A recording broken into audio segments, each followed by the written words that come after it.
Hola, ¿qué hubo?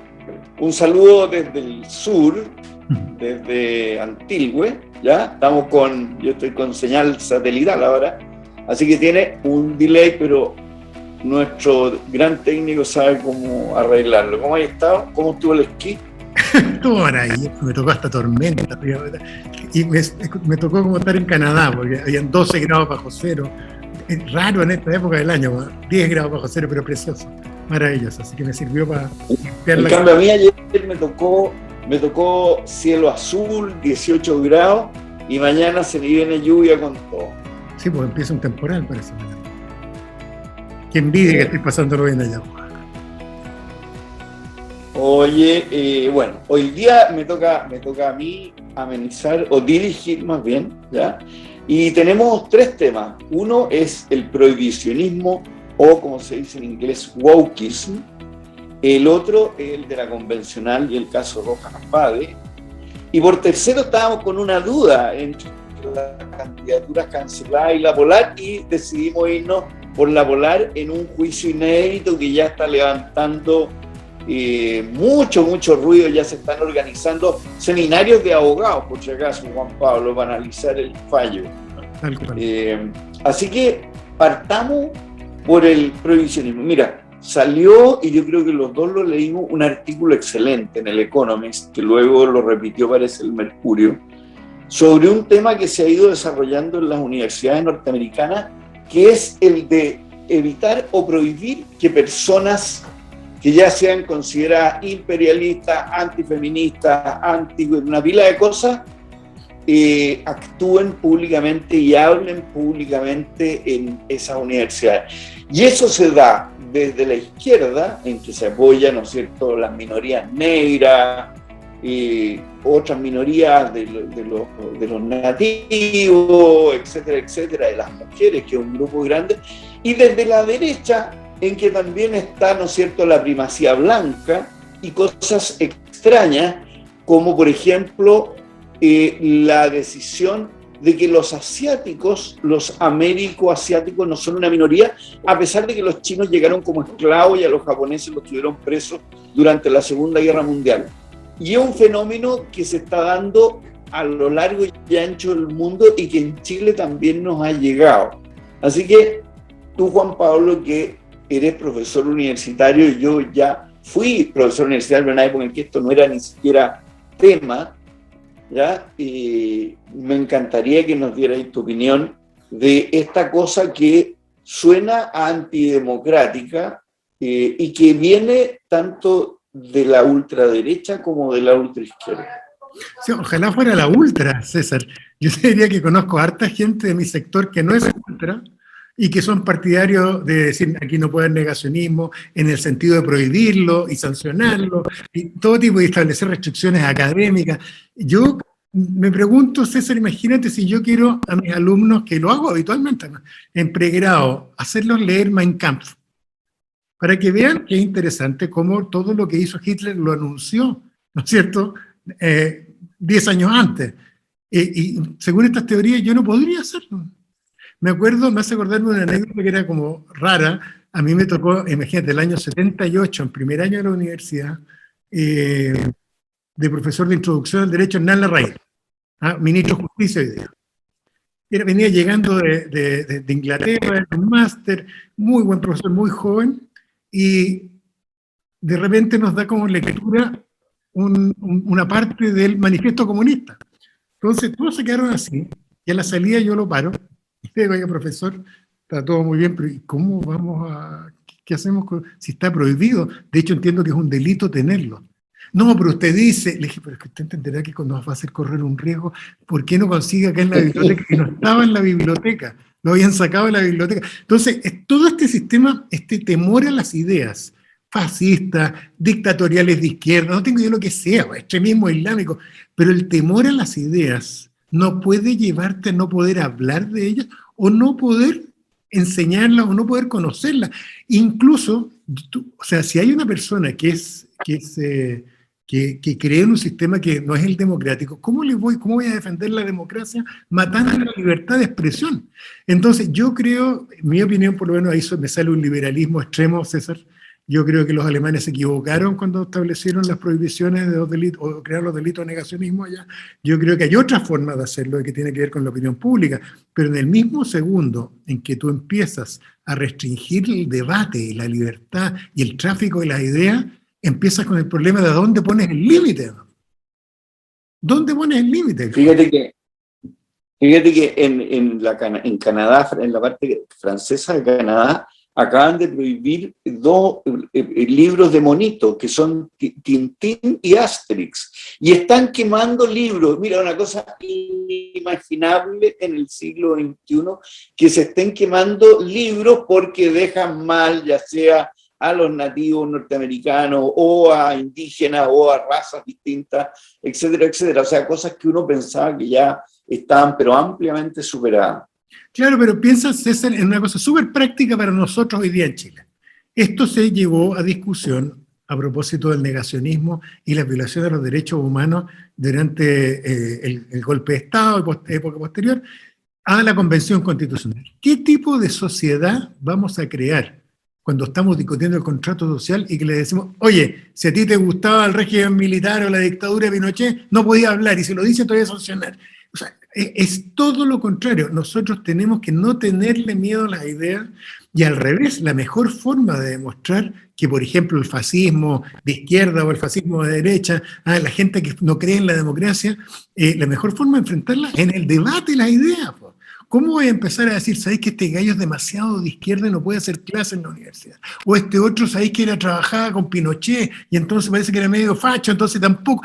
Yo creo que o crees en la libertad de expresión, y ahí yo soy muy anglosajón en esas cosas, César, o crees o no crees en la libertad de expresión. Pero esta cuestión de empezar a ponerle límite, además tenéis que generar a alguien, un grupo de personas, como en la época de la Inquisición, que sean los que empiecen a establecer cuáles son las ideas y las doctrinas que vaya a prohibir. Es entretenido eso. En el artículo del Economy sale exactamente eso, y dice que el liberalismo, que los dos admiramos, parte en una época en que la monarquía absoluta era la norma y que las iglesias, no solamente la iglesia católica, sino que también las iglesias protestantes, imponían una dictadura moral sumamente estricta, y el que no hacía caso no es que lo metían preso, sino que lo mataban o lo quemaban, digamos, era mucho más drástico.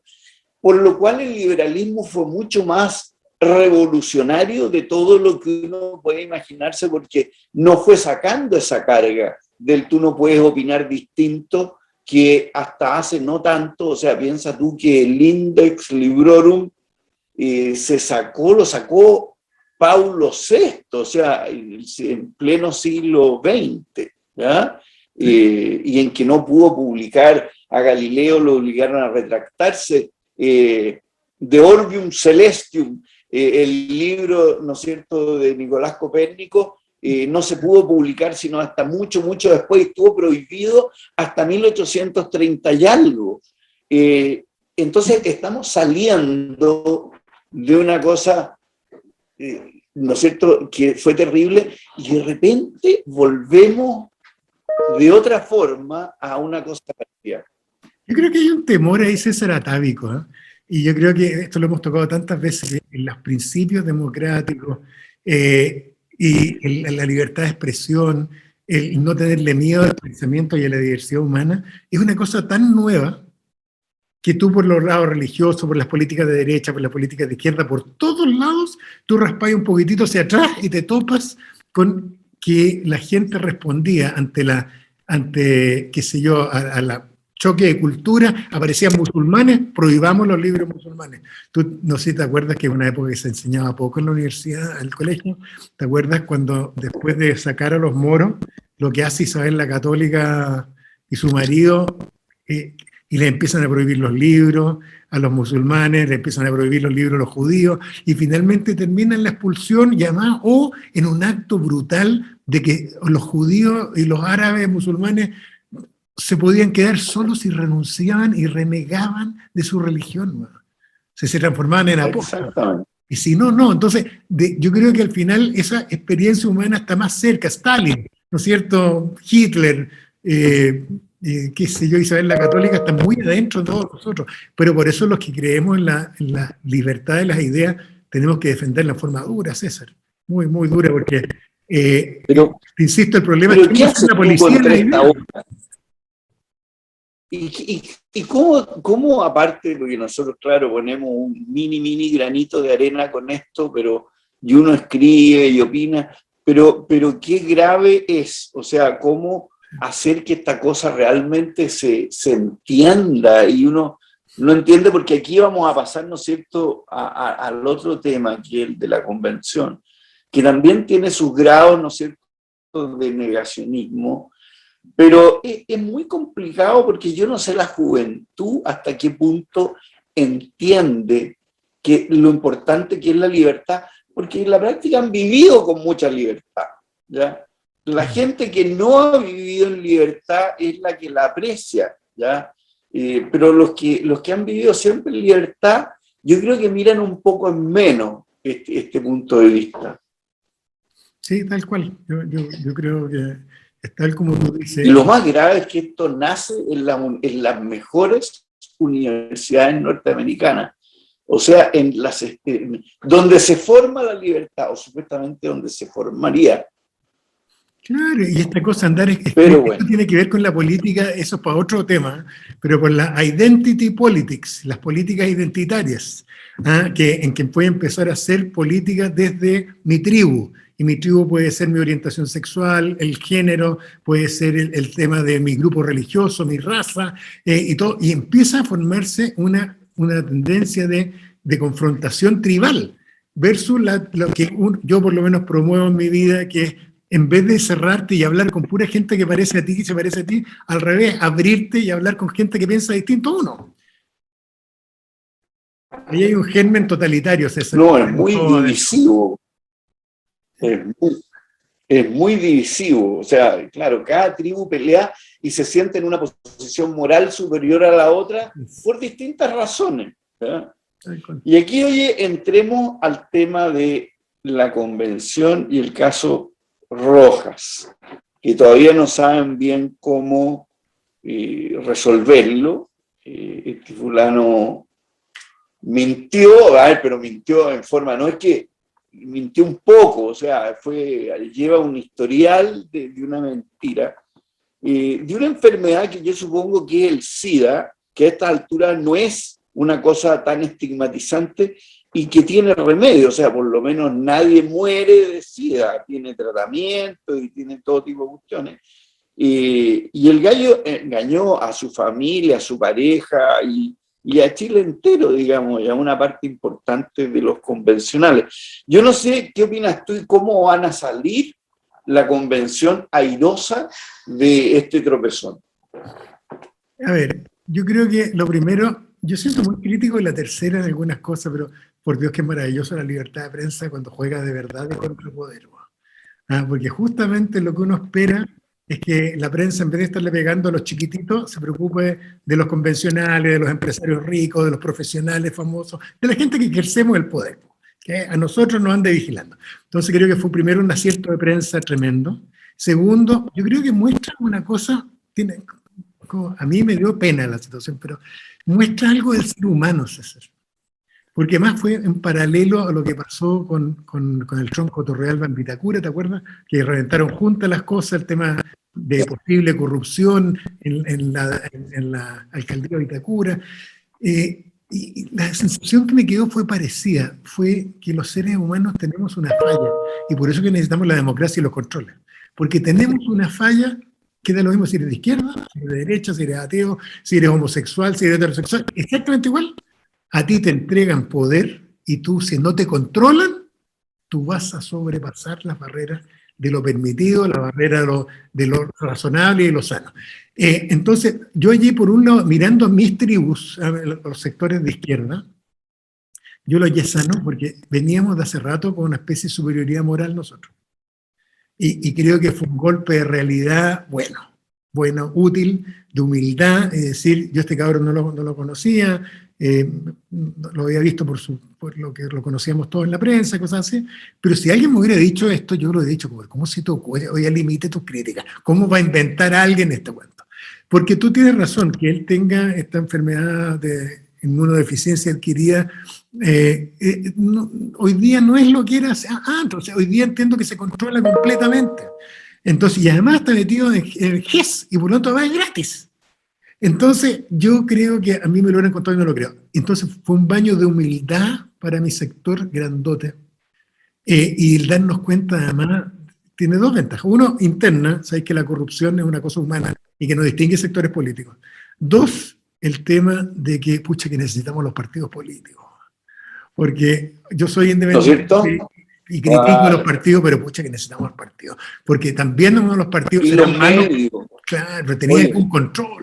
Mira, los medios, que lo demuestra La Tercera, ¿no es cierto?, haciendo su pega, pero además porque tiene un director responsable, si eso es muy importante, igual que los partidos, que tienen directiva, estas cosas amorfas, que no manda nadie, que es una manada, y que nadie, y lo mismo que la internet, que a nadie le pueden echar la culpa de tirar fake news o hacer tipo de cuestiones, es muy complicado. O sea, ya el mundo como que está empezando a reaccionar y tratando, por lo mínimo que es, ponte tú, que están controlando cuestiones de pornografía infantil y ese tipo de cosas, con gran alegato, de partes que creen que también es como una imposición dictatorial. Pero en este caso, lo otro que es típico que pasa es que cuando una mentira se prolonga en el tiempo, va como empeorando.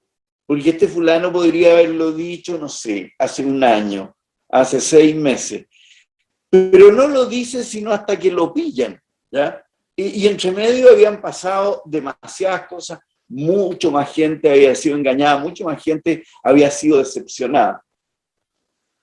Ahora, ¿cómo sale airosa la izquierda de este tema? Echándolo, sacándolo, perdonándolo. Yo creo que lo primero es poniéndose colorado. Lo primero hay que ponerse colorado. Qué vergüenza. Sin rincharlo, sin reventarlo, ni a él, ni al tronco torreal. Todos tienen sus derechos y hay que protegerlos. Pero hay que ponerse colorado y decir, ¿sabes que esto que pasó es grave? Primero. Segundo, esto afecta no solo a la izquierda, sino que puede afectar la legitimidad de la convención. El primer paso más difícil, en mi opinión, César, se dio, que es la renuncia de él a la directiva, porque yo creo que era ya la hueca en pelota que estuviera en la directiva. Y ahora está en el tema de si renuncia o no renuncia. Yo creo que él tiene que renunciar. Él hizo una campaña fraudulenta. Él hizo una campaña mediante engaño. Simuló tener condiciones y ser víctima de determinadas situaciones que son reales, además.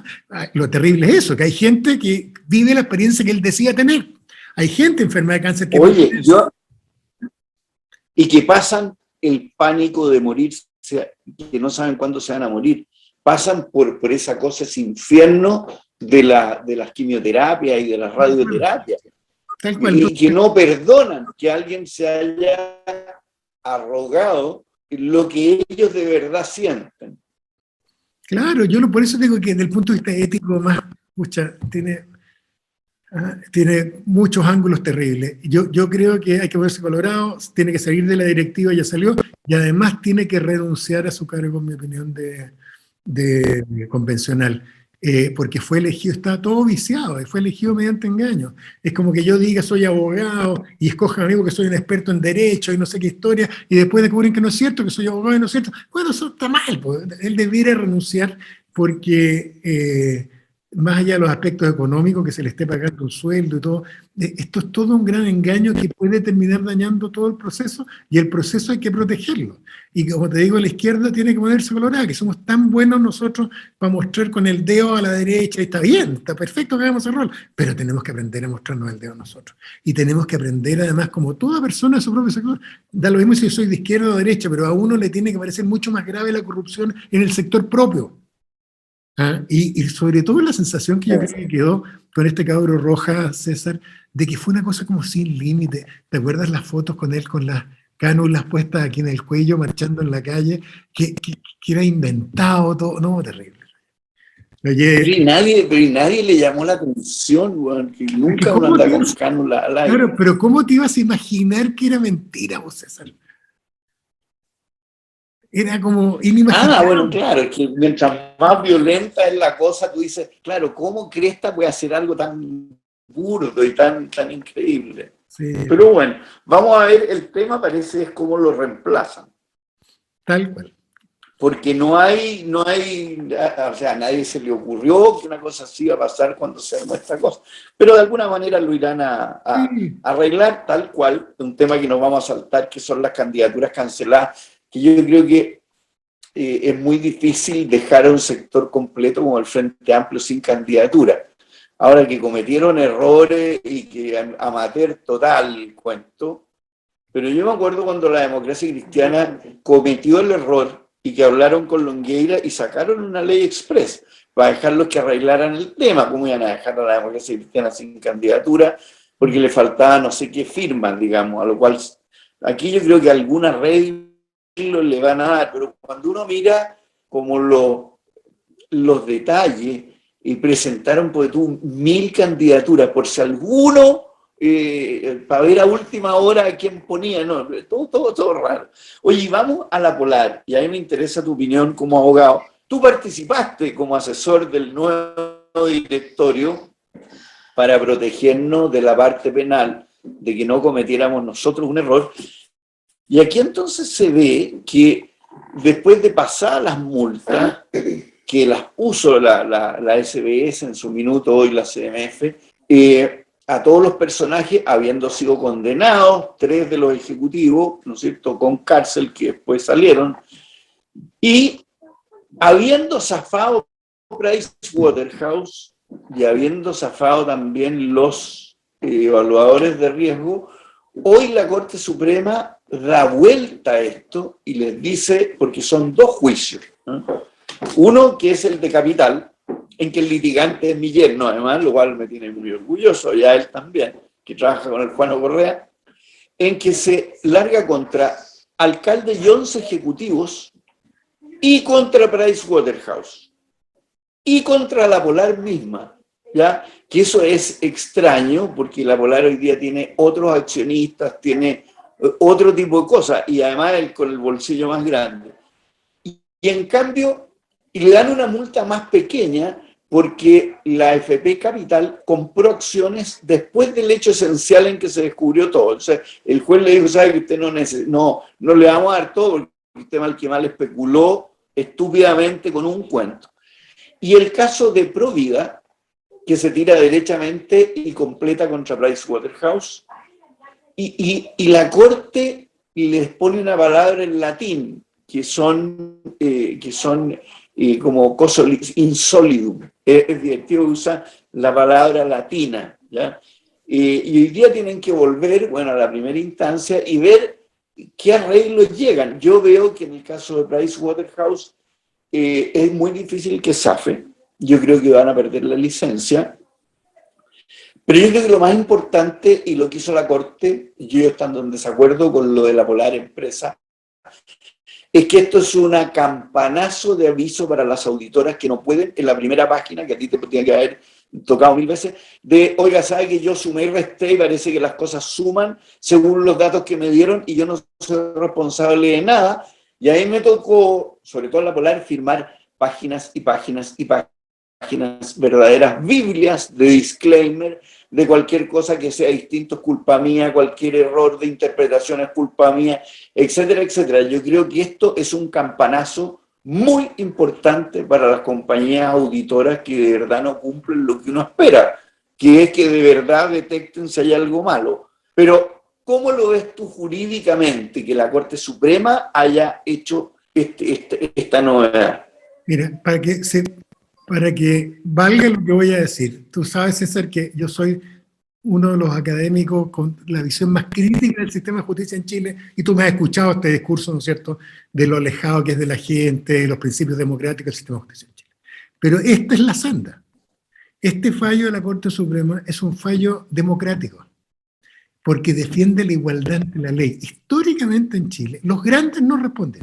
Un banco se mandaba un condoro, una auditora, no tengo, hasta oficinas de abogados, y nadie respondía. Aquí respondían siempre los pililos chicos, nadie respondía a los grandes, nadie le dolía.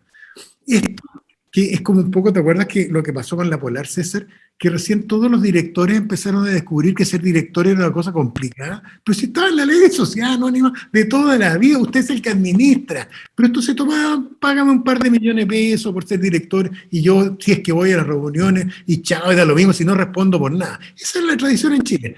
Este fallo es contracultural, es un fallo muy interesante, jurídicamente desde los principios, impecable, no he tenido el tiempo de revisar los fondos, pero intuyo que aquí Juan Correa y compañía apretaron las teclas adecuadas para sostener que, de hecho, es al revés, no hay ningún argumento para sostener que además cobró por hacer esto, como era el auditorio, el ejemplo para mí más importante. El tema de la Polar es discutible, efectivamente, pero a mí lo que hallé maravilloso fue el tema de Price, porque o sea, a mí me aburrí de contar casos que ellos certificaron estados que eran fraudulentos, y que hubo bancos y ciudadanos comunes y corrientes y otros actores que confiaron en ellos.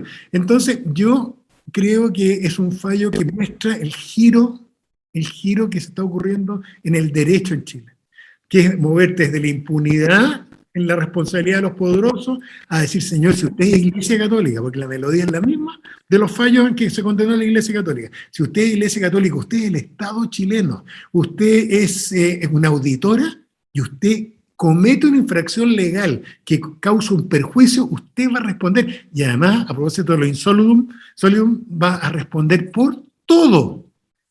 Va a responder por el total, todos responden por el total. Entonces, yo creo que es muy bueno desde ese punto de vista el fallo, y además con una señal política interesante en los tiempos, César. A propósito del cuarto reparto, tuviste que esto va a las AFP, pero no va a las AFP a los dueños, va a los inversionistas. No, pues va a lo... Ahora, tiene una cosa, eso sí que llama la atención, y que es, uno, que no se fueron contra los directores, y el ojo de Provida de no irse nada más que contra Price, porque los directores de esta compañía los elegían las AFP. Entonces ahí hay un rol medio extraño en que las AFP eran por un lado acreedores por bono y por otro lado eran accionistas, y en realidad ellos se ponían de acuerdo para elegir al directorio. Entonces yo creo que en el caso de Provida, y probablemente alguna otra AFP que se van a unir, porque yo creo que aquí van a seguir dándole, les dio temor a sus abogados el irse en algo más allá de Pricewaterhouse, que era lo más evidente, por el miedo a que después les digan, oye, pero si alcalde lo pusieron ustedes, ¿ya? Y ahí hay un tema que yo no sé cómo lo ves tú para adelante. ¿Y cómo se arregla esto para adelante? Porque ya tú eres el abogado, ¿no es cierto?, de una de los afectados, yo soy de otro, y te saco para afuera Price. ¿Cómo, compadre, nos arreglamos para pagarle a Provida los $100 millones que está alegando? Cuando no los tenemos. Claro, tenéis que armar un club y decir, chiquillos, a todos nos pueden demandar por todo, y entonces, y lo van a hacer obviamente, entonces, ¿por qué no nos ponemos de acuerdo al tiro y consigamos líneas de crédito, vendamos activos, no tengo idea, financiemos esto y propongamos un plan de pago? Porque me imagino aquí todo esto queda sujeto a la autonomía de la voluntad, pueden llegar a un acuerdo entre ellos, ¿no es cierto?, sobre cómo pagar. Pero es lo pero mira, pero ¿quién es el único que tiene caja y patrimonio? Es la empresa. Porque Price es como, no sé, es como Hermosillo y compañía, digamos. O sea, son profesionales que tienen una licencia que probablemente se las van a quitar. A Pablo Alcalde y a todos los otros ejecutivos probablemente le pusieron los bienes ya a nombre, qué sé yo, de Mongo Aurelio a la altura. Estamos hablando de hace 10 años. Entonces, el único que aquí queda realmente bandeado, bueno, uno es Price, por supuesto, y su ejecutivo, pero la sorpresa fue la Polar. Ahí como decía Jaime Guzmán, uno nunca se encuentra con una institución en la calle, ¿ya? Entonces uno dice, bueno, los que cometen ilegalidades son las personas, no son las instituciones, salvo en casos que están súper bien analizados como sobornos, funcionarios públicos, terrorismo, financiamiento. Pero eso ha sido una práctica, porque legalmente las instituciones, incluyendo el Estado chileno, incluyendo las empresas, las organizaciones religiosas, cualquier ente moral o legal, que no es una persona natural, tiene que responder, de acuerdo a nuestro Estatuto de Responsabilidad Civil, por todo acto ilícito que causa un perjuicio a otra persona. Esa es la regla general. Y es la regla general además en todo el mundo civilizado. Si lo que pasa en Chile es que esas cosas no ocurren. En Estados Unidos, César, mientras nosotros estamos hablando, siguen quebrando unos tremendos laboratorios producto de haberse aprovechado y haber vendido estas drogas que tenían opiáceos, y los demandaron hoy día, los tienen contra el muro y los están haciendo quebrar y les están sacando hasta las ganas. Entonces, yo creo que, mira, te voy a poner desde el punto de vista económico, César. Yo creo que el capitalismo, sin un sistema de responsabilidad tremendamente duro y efectivo, se transforma en abuso. Y ese fue el modelo que inventaron los anglosajones, sobre todo norteamericanos, pero que después terminó copiando todo el mundo. Que es decir, sabéis que el capitalismo tiene una energía enorme. La gente gana plata, los abogados ganan plata, los auditores ganan plata. Pero estos caballeros, los abogados, los auditores y los empresarios, les va a crecer el colmillo. Y tengo que ponerle un contrapeso al otro lado. Y ese contrapeso está, señora Hermosilla, si usted le roba plata a un cliente y usted es abogado, a usted no solo puede perder el título, le voy a quitar hasta su casa. Si no, el lucro es un impulso tan feroz y tan como ciego desde el punto de vista ético que termina destruyendo la sociedad. Entonces, por eso que yo lo celebro tanto, el fallo, porque estas cosas eran inimaginables en Chile hace 10 años atrás. Muy, muy bueno. Primero una cosa, Pablo, pero ¿cómo arreglas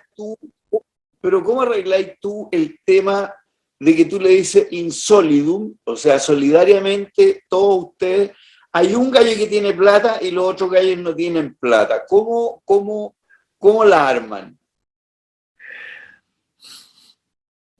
Yo me imagino... Es un tema que me lo planteó a mí alguien que es muy capaz y que también es abogado y que es directora de empresa, y me dijo, en algún caso, yo soy la única de este directorio que de verdad tengo patrimonio. O sea, cuando hablan de que el directorio es solidariamente responsable, y la solidaridad funciona cuando somos todos más o menos iguales. No, pues al revés, César, es al revés. Y un multimillonario, es como, la responsabilidad al final es distinta. Claro, pero es al revés, César. Justamente la responsabilidad solidaria está hecha para esto, y ese es el principio además general. Si tú participas en un hecho ilícito, todos los partícipes que participen, que forman parte de ese hecho ilícito, van a responder por el total, justamente para precaver de que alguno no tenga y le puedas cobrar a uno. Es por eso que no responde por cuotas, sino que responde por el total, cosa de asegurarle a quien sufrió el daño que tiene más probabilidades de recuperarlo. Y además de hacer que las corporaciones, en este caso la Polar históricamente, lo que pasa es que hoy día la Polar está pagando los platos rotos de la gestión anterior, pero hay continuidad jurídica. ¿Me entiendes? Entonces, va a ser un caso legal interesantísimo para que tú como profesor, yo como actuante en la Polar posterior y todo, que hay todo un tema, además, fíjate que el directorio actual o los nuevos dueños de la Polar se salieron del convenio judicial sin haber tenido para qué haberse salido. Y la verdad que si hubieran continuado con paciencia en el convenio judicial, esto los protegía. Tal cual. ¿Ya? Bueno, pero la verdad que habían pasado 10 años y todo, pero yo creo que te van a invitar, no te quepa duda, porque se están armando seminarios justamente para escuchar a gente como tú, que vaya a la filosofía del cuento. Sí, es muy interesante, que citan hasta su frase en latín, insolidum. Mira, te voy a decir un dato, César, claro, para entenderlo. Lucha solidariamente, pero... Te voy a decir una cosa que dice un profesor norteamericano que se llama Richard Posner, que es juez, además, que es juez federal. Juez de... Hoy, sí, pero gran Chicago, pues. Claro. Gran personaje. Claro, y él, exactamente, Richard Posner dice, creador de la teoría económica del derecho, Richard Posner dice, diría a propósito de este fallo, los miembros de la Corte Suprema en Chile están razonando como jurados. Ese es el argumento, porque el razonamiento de fondo es un razonamiento que parte desde la equidad y de ahí sale a buscar la responsabilidad. Muy, muy interesante. Oye, bueno, mira, se nos fueron los minutos y te toca tu libro y tu película. Mira, un libro de un señor que está en castellano, se llama El Tercer Reich en el Poder. Estos son 3 libros de Richard Evans, que es un gran historiador vivo hoy día. Tiene un libro sobre el siglo XIX, pero extraordinario. Pero este gallo, en mi opinión, es el que ha hecho un análisis más profundo del gobierno. Olvídate de la guerra, porque el tercer tomo es de la guerra, ¿no es cierto? Al final. El primer tomo es la parte previa a la llegada al poder, y este es el gobierno. Y viene con una cantidad de datos. Las modificaciones del sistema legal. Si uno quiere estudiar cómo una república como la de Weimar, que venía con patas cojas, pero que no era una dictadura y tenía aspiraciones democráticas serias, ¿cómo logran transformarlo en una dictadura al detalle? Aquí lo tienen. Está en castellano también, pero es notable y viene con una cantidad de información. Este hombre es muy prolijo. Entonces, es ver una radiografía de cómo Alemania, la Alemania de Goethe, ¿no es cierto?, de Kant, la Alemania, ¿no es cierto?, de Wagner, de los grandes filósofos, los grandes literatos y músicos, se transformó en una dictadura, y va explicando y cómo la gente se va plegando a esto. Explica el funcionamiento del parlamento alemán durante los nazis, después de prohibir cómo manipulaban todo el tema, el manejo económico, cómo se lograron financiar, y un dato que no es menor, César, cómo los grandes empresarios nazis, o sea, alemanes, sí, pues, se plegaron. Pero es impresionante. Sí, bueno. Cómo se plegaron detrás y financiaron al partido nazi y al gobierno alemán. Así que eso, y como película, una que parecía, se llama La Ciudad del Miedo, en Netflix. Es una serial documental sobre cómo, una de las pocas, que es un tema que vamos a tener que tocar más adelante, César, a propósito de qué cresta vamos a hacer con el tráfico de drogas, con las mafias del narcotráfico y todo el cuento, que ya estamos hasta acá. Recién ahora se ha dado cuenta que hay un problema. Recién ahora, exactamente, y que no funciona lo que están haciendo. Viene cómo se desmontaron en esta serial, cómo se desmontaron las mafias italianas en Nueva York. Y viene contado en detalle, y muy interesante porque entrevistas a los policías que están vivos todavía, a los fiscales, a todos, a los jueces que participaron, cómo lograron desarticular la mafia. Es uno de los pocos intentos serios de política criminal contra organizaciones complejas. Así que recomiendo esos dos libros.